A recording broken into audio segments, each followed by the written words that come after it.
Alhamdulillah wassalatu wassalamu ala Rasulillah Sayyidina Muhammad ibn Abdillah wa ala alihi wa sahbihi wa man wala wa la hawla wa la quwwata illa billah, amma ba'd.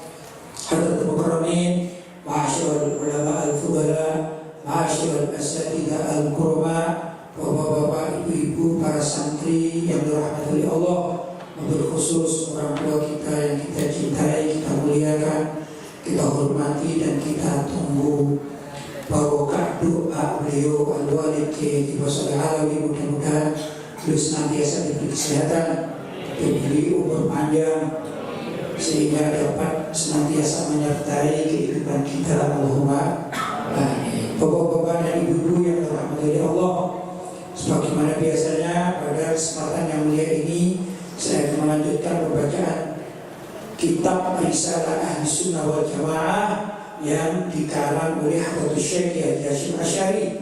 Mudah-mudahan beliau senantiasa di alam pekuburan, di makam pekuburan beliau diberi kuburan yang luas, yang barokah, dan ilmunya juga barokah untuk kita semua. Allahumma amin.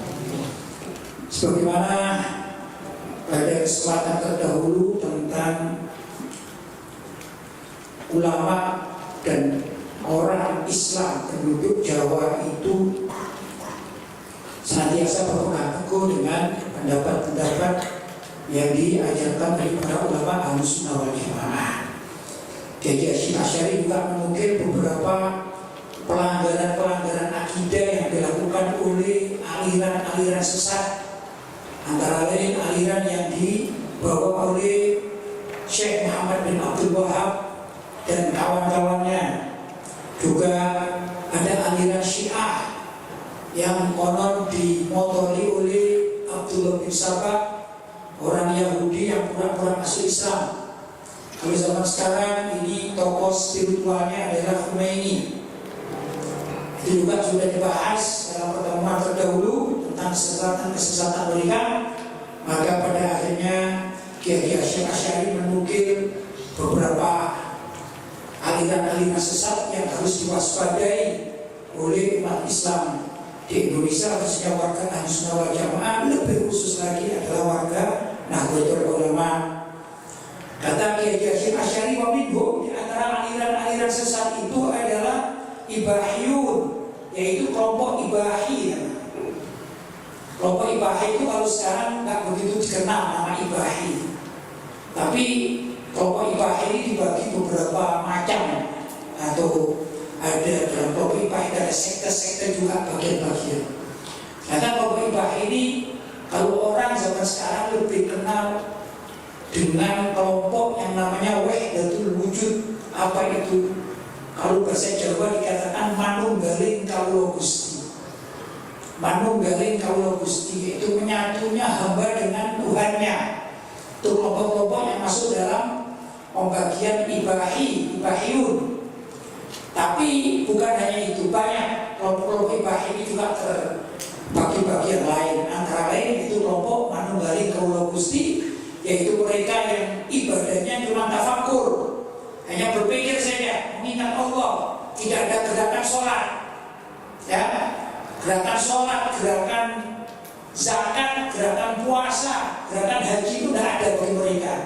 Karena mereka sudah mengatakan dirinya menyatu dengan Tuhan, dengan Allah, melewati ilmu hakikat dan makrifat, maka tidak wajib lagi orang bersyariat. Itu antara lain. Mungkin kelompok ini masih sering didengar, ya, di tengah masyarakat. Baik, saya lanjutkan. Wabidhum, di antaranya Ibahiyun, yaitu kelompok Ibahi yaquluna, yang mereka mengatakan innal abda, sesungguhnya seseorang itu idza balagha ghayata mahabbah, kalau sudah sampai pada puncak kecintaan kepada Allah, wa safa qalbuhu minal ghaflah, dan merasa hatinya ini sudah bersih dari lupa pada Allah, maksudnya sudah menyatu dengan Allah. Waqtarul iman ala kufri wal kufran, dan kelompok ini merasa telah memilih iman, keimanan dengan benar daripada kekafiran. Satu adul amru wan nahyu, maka mereka meyakini telah gugurlah kewajiban al-amru, yaitu melaksanakan perintah-perintah Allah wa nahyu, dan menjauhi larangan-larangan Allah. Jadi karena merasa dirinya sudah bersih, suci, murni, cinta pada Allah, menyatu dengan Allah, maka dikatakan, lah sekarang saya sudah masuk pada level menyatu dengan Allah. Sedangkan orang-orang yang masih sholat, zakat, puasa, haji itu kan belum menyatu, sehingga mereka wajib masih haji. Dan kami sudah tidak perlu lagi untuk melaksanakan sholat, zakat, puasa, haji. Itu keyakinan mereka. Ya. Wala yudhiruhullahu naro bertika berkabair. Dan kelompok ini meyakini orang sudah menyatu dengan Allah, sudah benar-benar menyintai Allah, memiliki keimanan yang sangat murni. Mereka meyakini bahwasanya bila mana mereka itu melakukan maksiat kabair. Mungkin kabair ini dosa besar, lebih mudah orang Jawa mengatakan molimo, ya. Mengamalkan molimo itu tidak disiksa, ditangkap menurut keyakinan mereka. Jadi bebas, karena kabair itu termasuk nahyu, larangan. Sedangkan mereka sudah bukan waktunya orang dilarang. Ya, mungkin gambarnya begini, gambarnya begini. Kalau kita di masyarakat, ada level polisi, ada level masyarakat. Anggap saja ini dalam urusan perjalanan, urusan lalu lintas. Kalau masyarakat kan, kalau salah dihukum kan. Kalau dihukumnya, kalau kendaraan dia apa namanya? Ditilang. Tapi kalau polisi yang melanggar, siapa yang menilang? Ya, maka mereka itu merasa kalau orang yang masih sholat itu dianggap masyarakat biasa, sedangkan yang kelompok mereka ini, mereka menganggap polisinya. Jadi sudah tidak wajib punya SIM, tidak wajib punya aturan-aturan, tidak perlu sama helm dan segala macam, bebas. Barangkali begitu gambarannya, ya. Baik. Molimo kalau dilanggar, kalau kita, ya kita ini melanggar molimo. Apa sih molimo itu? Pertama M pertama, madat. Saya sebutnya madat itu apa? Narkoba, ya. Maling, mencuri, mabuk itu ya. Terus madon, apa madon? Main perempuan. Satunya apa ini? Apa ya? Madat, maling, madon, mabuk, apa sih? Main judi. Kalau kita, ya misalnya terjerumus menjalankan salah satu dari 5 ini, itu kita merasa berdosa, ya, sehingga kita ada harapan untuk bertobat. Karena kita tidak merasa suci, kita tidak merasa bersih. Memang kita ini banyak dosa. Dan itu masyarakat pada umumnya kalau mati, ini kan banyak yang melakukan dosa, ya? Karena banyak melakukan dosa, karena itu dalam kuburan dimasukkan pendosa. Pendosa itu adalah tempat orang berbuat dosa, ya. Nah, tapi di sana kemudian diberi didoakan, ada sholat mayit, ya, sholat jenazah dan lain sebagainya, ada takin, ada zikir dan segala macam, kan? Ya. Itu karena apa? Kita dibawa dengan pendosa, karena ini kita banyak dosa. Itu masyarakat pada umumnya. Dan itu yang dirasakan, ini benar. Kalau kita merasa berdosa, kita masih ingin bertobat. Masalahnya, kalau ada orang merasa dirinya tidak berdosa, bahkan melakukan molimo, tidak merasa bermaksiat. Kenapa? Karena sudah bebas. Gak sholat bebas, gak zakat bebas, gak haji bebas, gak puasa bebas, melakukan dosa besar juga bebas, dosa apa saja juga bebas. Itulah yang diyakini oleh penganut Ibahiyun. Itu salah satunya, kelompok satu. Bapak dulu, sebagian dari anggota Ibahiyun itu yang dulu mengatakan innahu tasqutu anhu ibadatil dhahirah. Sesungguhnya telah gugur bagi orang tersebut atau menganut Ibahiyun al-ibadatul dhahirah, ibadat yang zahir. Apa ibadat zahir? Ya puasa, haji, zakat, sholat, ya namanya ibadat zahir. Itu yang diyakini. Melakukan dosa besar bebas, apalagi dosa kecil. Dosa besarnya bebas, apalagi dosa kecil. Yang berikutnya mereka melaksanakan ibadah-ibadah yang zahir sebagaimana layaknya umat Islam. Yang aneh ini, Nabi Muhammad itu kan juga tinggi-tingginya makom Nabi, ya. Bahkan di kalangan para nabi Nabi Muhammad itu termasuk Nabi yang paling tinggi derajatnya, apalagi di kalangan orang Islam. Bahkan wali manapun tidak ada yang bisa menyanyi Nabi Muhammad, betul? Ya. Tapi Nabi Muhammad itu masih sholat, Nabi Muhammad juga zakat, Nabi Muhammad juga puasa, Nabi Muhammad haji, Nabi Muhammad umroh, Nabi Muhammad bersedekah, Nabi Muhammad baca istighfar. Bahkan istighfarnya Nabi Muhammad itu bisa sampai sehari 100 kali. Jadi Nabi Muhammad tidak merasa begini, saya karena seorang Nabi yang kedudukanku ini, kedudukan saya sudah tinggi, saya tidak wajib sholat. Tidak begitu Nabi Muhammad. Saya tidak wajib zakat. Tidak begitu. Saya tidak wajib puasa. Saya tidak wajib haji. Tidak begitu. Nabi Muhammad justru mengatakan beliau adalah yang wajib mengamalkan apa yang diperintahkan oleh Allah dari ibadat zahirah tersebut. Ya, maka Nabi Muhammad ini ketakutan kalau merasa ketinggalan ibadah zahirah. Jadi ketakutan, takut salah. Nah ini tidak, ibadah ini itu merasa dirinya sudah bebas dari kewajiban itu.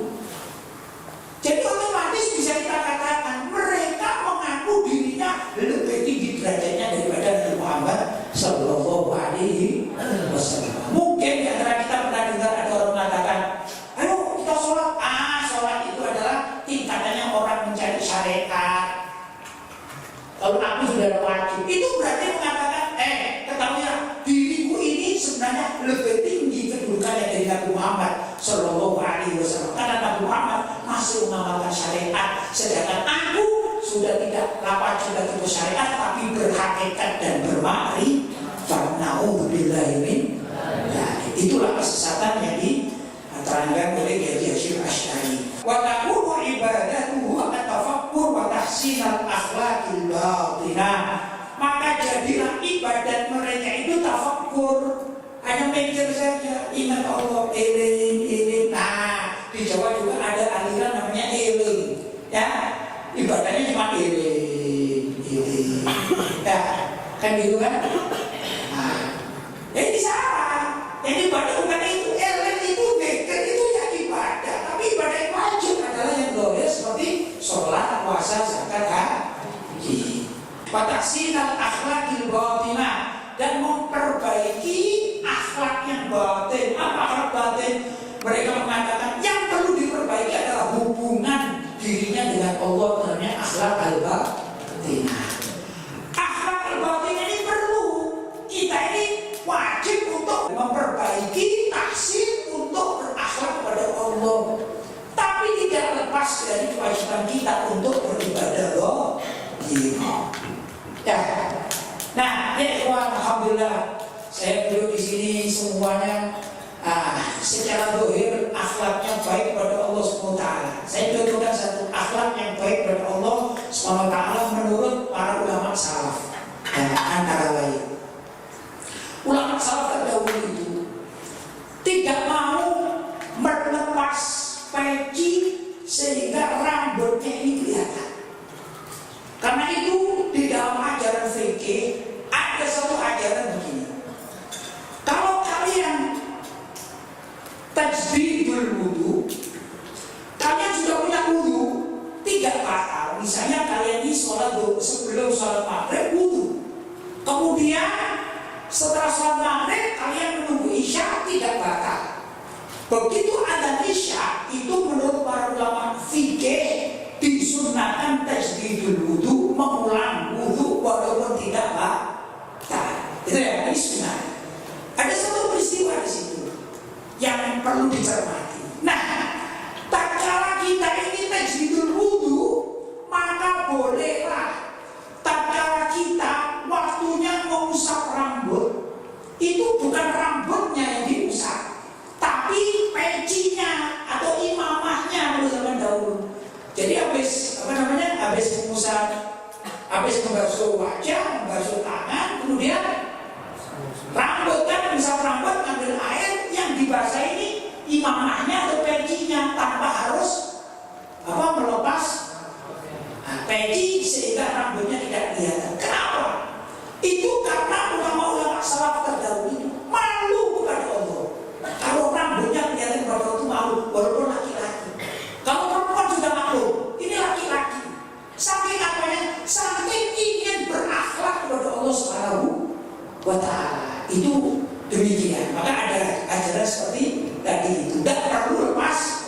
Kenapa? Karena menurut para ulama salaf khususnya ahli tasawuf, hukum itu dibagi dua. Pertama hukum fikih, kedua hukum tasawuf.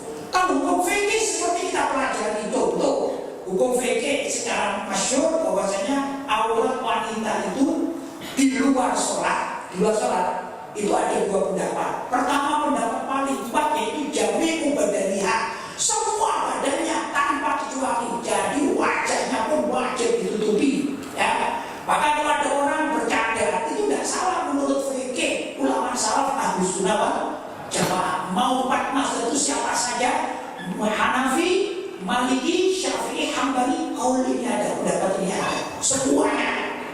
Semua wajib ditutup itu qaul pertama. Qaul kedua, kita tidak bicara dalam sholat ya. Qaul kedua adalah jami'u badaniha illal wajhi wal kaffi. Semua badannya wanita itu adalah aurat kecuali wajah dan telapak tangan. Ini rupanya hukum yang kedua diambil oleh ulama-ulama Nusantara, sehingga banyak keluarga kita yang kalau namanya berbusana muslimah itu berbaju sampai tertutup ke bawah kecuali wajah dan tangannya. Ini ada pendapat ya. Ya ada apa yang pendapat, tapi yang terkuat pendapat pertama. Ya, tapi tetap masih ada dua pendapat dan masalah ya. Nah, gimana dengan aurat laki-laki? Kalau aurat laki-laki menurut fikih sudah jelas, kita semuanya paham apa itu wajib menutupi antara pusar sampai di bawah lutut sedikit, lututnya wajib ditutupi, pusarnya wajib ditutupi. Berarti dada wajib ditutupi tidak wajib. Artinya begini, orang sholat misalnya minim karena mempunyai pakaian yang minim, yang penting bisa menutupi batas aurat wajib, yaitu antara batas surah dan rukbah ya, antara surah, pusar dan lutut ya, semuanya ketutupan, maka dia sholat itu andai kata sholatnya sah menurut fikih, tapi tidak sah menurut tasawuf. Maka di sini hukum ada dua. Hukum tasawuf itu mengikat. Gimana? Orang laki-laki kalau ingin sholat diterima sholatnya, bukan sah sholatnya, diterima sholatnya. Kalau fikih bukan sah atau tidak sah. Kalau tasawuf hukumnya diterima atau tidak diterima. Tapi ingin diterima sholatnya, maka sholatnya harus ada tahsin akhlak fi sholat, memperbaiki akhlak dalam sholat. Apa itu? Seperti aurat wanita. Yang kedua apa? Jami'u badanihi illal wajhi wal kaffi. Ya, maka orang laki-laki di dalam sholat menurut hukum tasawuf yaitu semua badannya kecuali wajah dan tangan ya, telapak tangan. Demikian ya. Dan itu kita alhamdulillah seperti kalian ini di sini semuanya pakai peci, semuanya pakai baju, semuanya pakai sarung ya. Mungkin ada yang pakai celana itu tertutup sampai bawah. Ini adalah tahsinul akhlak. Paham ya? Nah, orang ibadiyun mengamalkan itu tapi meninggalkan sholat.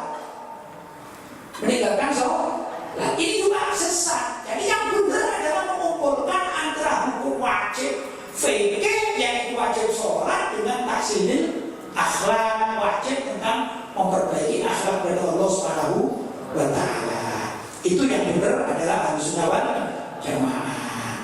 Qala Sayyid Muhammad fi Syarh Ihya, berkata Sayyid Muhammad dalam kitab Syarh Ihya, wa hadza kufrun, ini adalah kufur, maksudnya orang ibahiyun itu hukumnya kufur, kafir, wa zandaqah, dan zindik itu kalau menurut lugah adalah kotor ya. Zindik itu menurut bahasa adalah artinya kotor ya. Tapi kalau menurut Imam Malik dan Imam Syafi'i serta Imam Ahmad bin Hanbal radhiyallahu ta'ala anhum, yang namanya zindik, bahwa zindik az-zindik yaitu idharul Islam wa kitabul ibtalul kufri. Dia menerangkan keislamannya sedangkan membatinkan, menyembunyikan kekufurannya. Jadi gimana? Seperti orang munafik.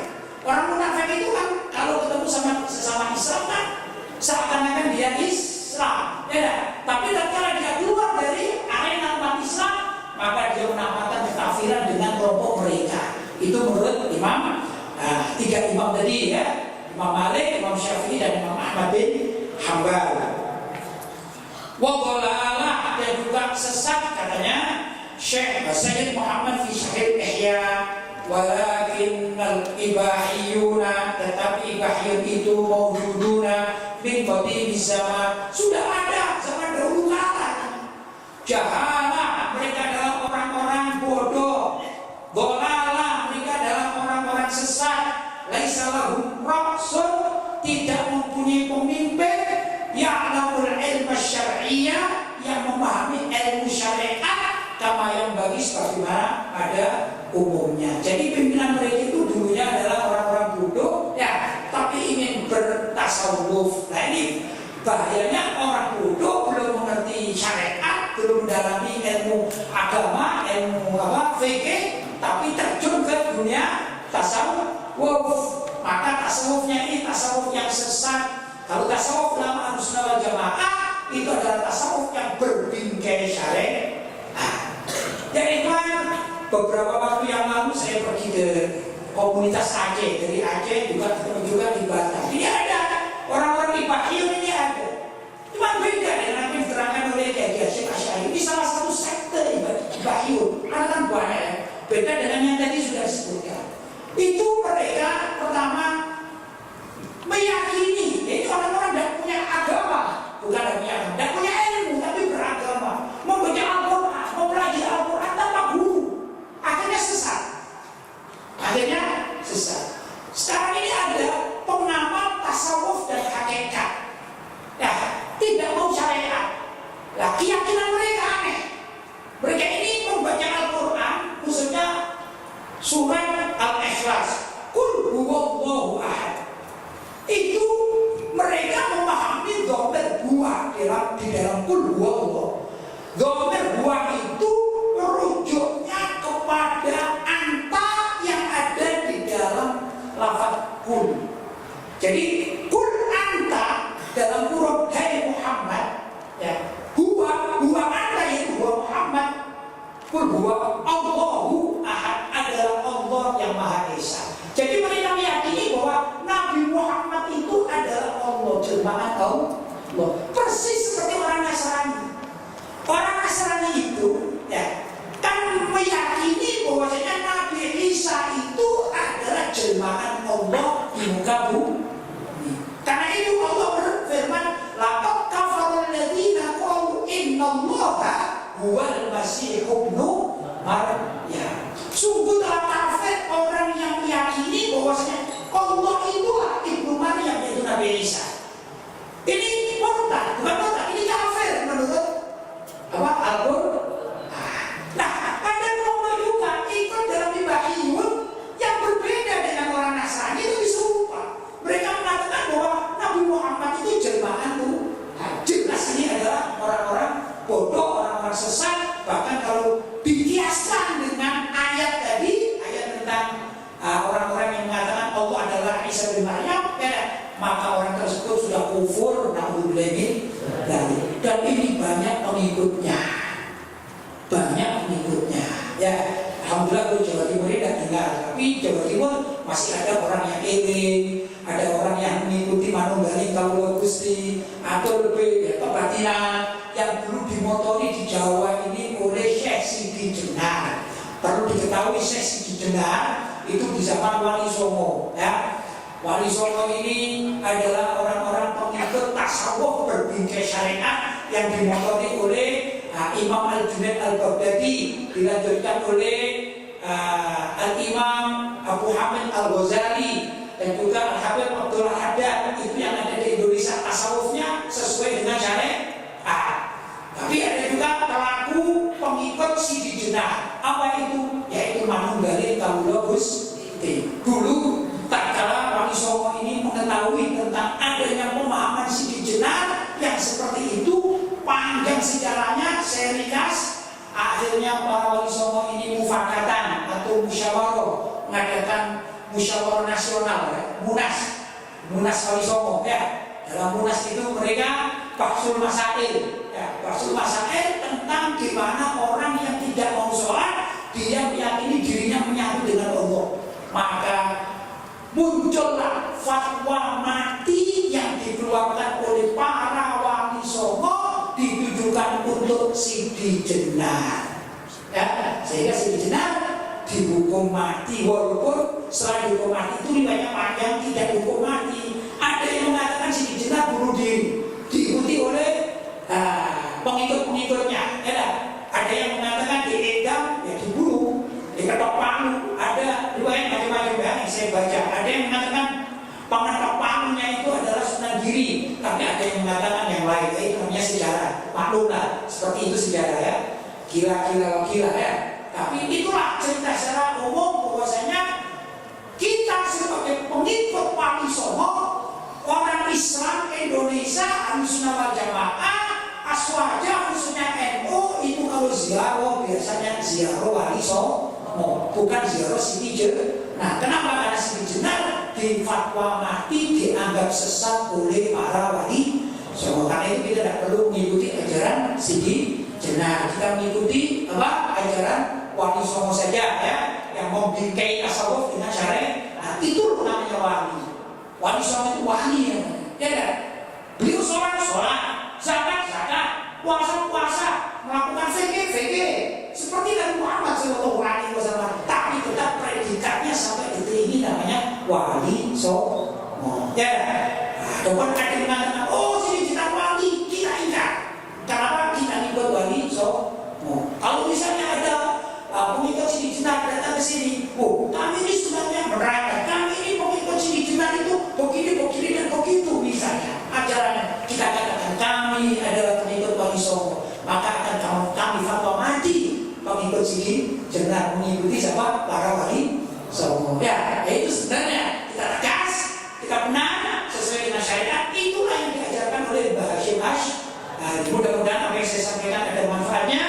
Mudah-mudahan kita semuanya mendapatkan berkah dari keberkahan Mbah Hashim Asy'ari dan juga ulama-ulama salaf terdahulu, dan khususnya kita mendapatkan berkah dan doa dari Sayyidul Walid Kiai Haji Basri Alwi.